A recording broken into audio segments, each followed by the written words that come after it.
The Secret Garden. Chapter 11. The Nest of the Missel Thrush. For 2 or 3 minutes he stood looking round him, while Mary watched him, and then he began to walk about softly, even more lightly than Mary had walked the first time she had found herself inside the 4 walls. His eyes seemed to be taking in everything, the grey trees with the grey creepers climbing over them and hanging from their branches, the tangle on the walls and among the grass, the evergreen alcoves with the stone seats and tall flower urns standing in them.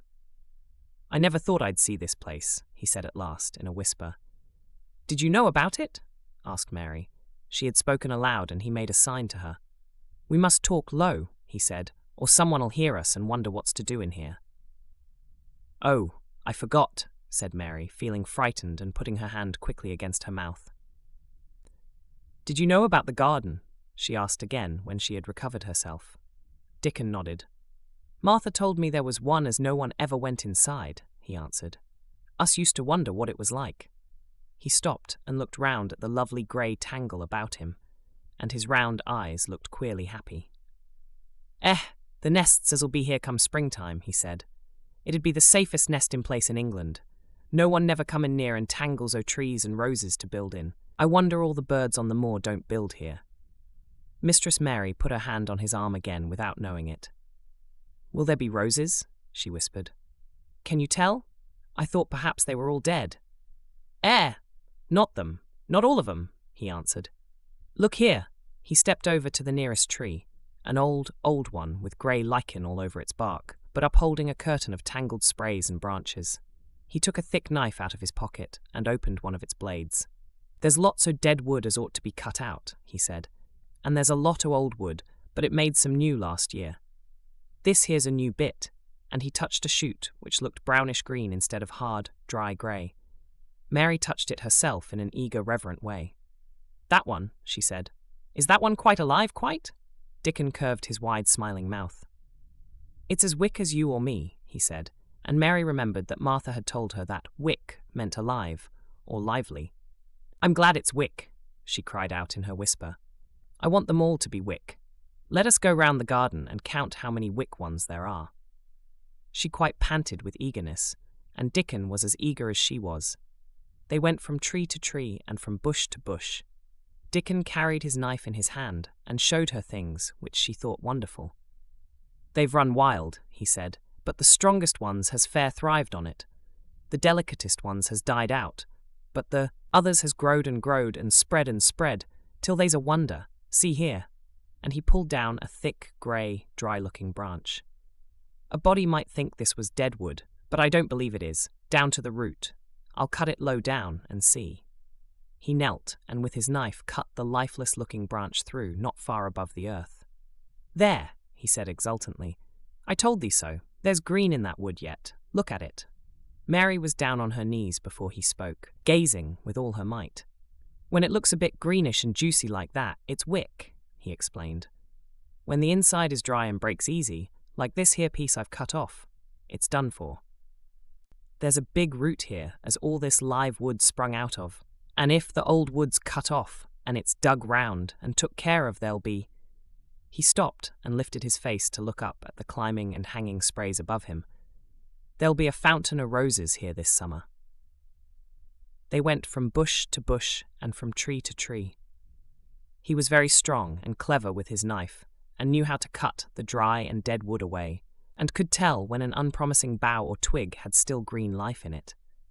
In the course of half an hour, Mary thought she could tell too, and when he cut through a lifeless-looking branch, she would cry out joyfully under her breath when she caught sight of the least shade of moist green. The spade and hoe and fork were very useful. He showed her how to use the fork while he dug about roots with the spade and stirred the earth and let the air in. They were working industriously round one of the biggest standard roses when he caught sight of something which made him utter an exclamation of surprise. "Why," he cried, pointing to the grass a few feet away. "Who did that there?" It was one of Mary's own little clearings round the pale green points. "I did it," said Mary. "Why, I thought that didn't know nothing about gardening," he exclaimed. "I don't," she answered, "but they were so little, and the grass was so thick and strong. and they looked as if they had no room to breathe. So I made a place for them. I don't even know what they are. Dickon went and knelt down by them, smiling his wide smile. That was right, he said. A gardener couldn't have told thee better. They'll grow now like Jack's beanstalk. They're crocuses and snowdrops, and these here is narcissuses, turning to another patch. And here's daffydowndillies. They will be a sight. He ran from one clearing to another. Thou has done a lot of work for such a little wench, he said, looking her over. I'm growing fatter, said Mary, and I'm growing stronger. I used always to be tired. When I dig, I'm not tired at all. I like to smell the earth when it's turned up. It's rare good for thee, he said, nodding his head wisely. There's naught as nice as the smell of good clean earth, except the smell of fresh growing things when the rain falls on 'em. I get out on the more many a day when it's raining, and I lie under a bush and listen to the soft swish of drops on the heather, and I just sniff and sniff. My nose end fair quivers like a rabbit's, Mother says. Do you never catch cold? Inquired Mary, gazing at him wonderingly. She had never seen such a funny boy, or such a nice one. Not me, he said, grinning. I never ketched cold since I was born. I wasn't brought up nesh enough. I've chased about the moor in all weathers same as the rabbits does. Mother says I've sniffed up too much fresh air for 12 year to ever get to sniffing with cold. I'm as tough as a white thorn knobstick. He was working all the time he was talking, and Mary was following him and helping him with her fork or the trowel. There's a lot of work to do here, he said once, looking about quite exultantly. Will you come again and help me to do it? Mary begged. I'm sure I can help too. I can dig and pull up weeds and do whatever you tell me. Oh, do come, Dickon. I'll come every day if thou wants me, rain or shine, he answered stoutly. It's the best fun I ever had in my life, shut in here and wakening up a garden. If you will come, said Mary, if you will help me to make it alive, I don't know what I'll do, she ended helplessly. What could you do for a boy like that? I'll tell thee what they'll do, said Dickon, with his happy grin. They'll get fat, and they'll get as hungry as a young fox, and they'll learn how to talk to the robin same as I do. We'll have a lot of fun. He began to walk about, looking up in the trees and at the walls and bushes with a thoughtful expression. I wouldn't want to make it look like a gardener's garden, all clipped and spick and span, would you? He said. It's nicer like this with things running wild and swinging and catching hold of each other. Don't let us make it tidy, said Mary anxiously. It wouldn't seem like a secret garden if it was tidy. Dickon stood rubbing his rusty red head with a rather puzzled look. It's a secret garden sure enough, he said, but seems like someone besides the robin must have been in it since it was shut up 10 years ago. But the door was locked and the key was buried, said Mary. No one could get in. That's true, he answered. It's a queer place. Seems to me as if there'd been a bit of pruning done here and there, later than 10 years ago. But how could it have been done? Said Mary. He was examining a branch of a standard rose, and he shook his head. Aye, how could it? He murmured, with the door locked and the key buried. Mistress Mary always felt that however many years she lived, she should never forget that first morning when her garden began to grow. Of course, it did seem to begin to grow for her that morning. When Dickon began to clear places to plant seeds, she remembered what Basil had sung at her when he wanted to tease her. Are there any flowers that look like bells? She inquired. Lilies are the valley does, he answered, digging away with the trowel.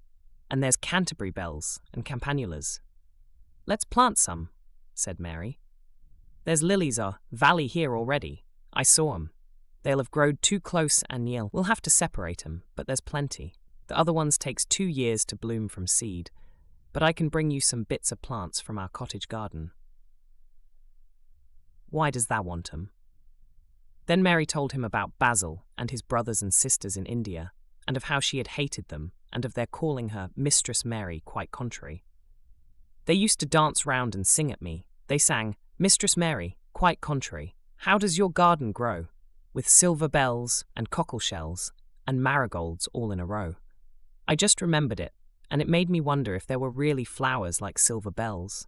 She frowned a little and gave her trowel a rather spiteful dig into the earth. I wasn't as contrary as they were. But Dickon laughed. He said, and as he crumbled the rich black soil, she saw he was sniffing up the scent of it. There doesn't seem to be no need for no one to be contrary when there's flowers and such like, and such lots o' friendly wild things running about, making homes for themselves, or building nests and singing and whistling, does there? Mary, kneeling by him holding the seeds, looked at him and stopped frowning. "Dickon," she said, "you are as nice as Martha said you were. I like you, and you make the 5th person. I never thought I should like 5 people." Dickon sat up on his heels as Martha did when she was polishing the grate. He did look funny and delightful, Mary thought, with his round blue eyes and red cheeks and happy-looking turned-up nose. "Only 5 folk as the likes," he said. "Who is the other 4? Your mother and Martha," Mary checked them off on her fingers, "and the Robin and Ben Weatherstaff." Dickon laughed so that he was obliged to stifle the sound by putting his arm over his mouth. "I know thee thinks I'm a queer lad," he said, "but I think thou art the queerest little lass I ever saw." Then Mary did a strange thing. She leaned forward and asked him a question she had never dreamed of asking anyone before. And she tried to ask it in Yorkshire because that was his language, and in India a native was always pleased if you knew his speech. "Does thou like me?" she said. He answered heartily. "That I does. I likes thee wonderful, and so does the robin, I do believe."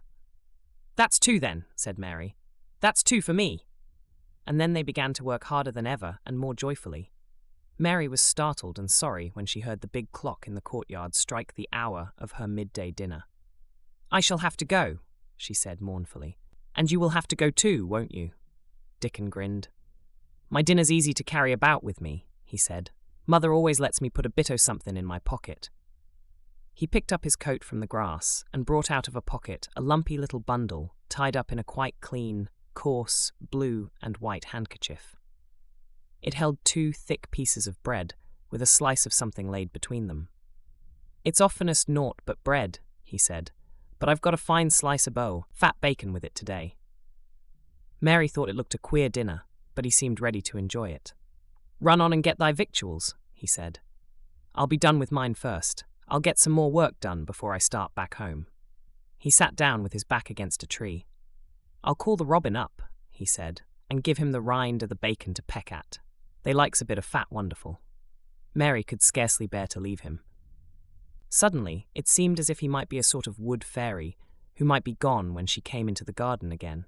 He seemed too good to be true. She went slowly halfway to the door in the wall, and then she stopped and went back. "Whatever happens, you never would tell?" she said. His poppy-coloured cheeks were distended with his first big bite of bread and bacon, but he managed to smile encouragingly. "If thou was a missel thrush and showed me where thy nest was, does thou think I'd tell anyone?" "Not me," he said. "Thou art as safe as a missel thrush." And she was quite sure she was.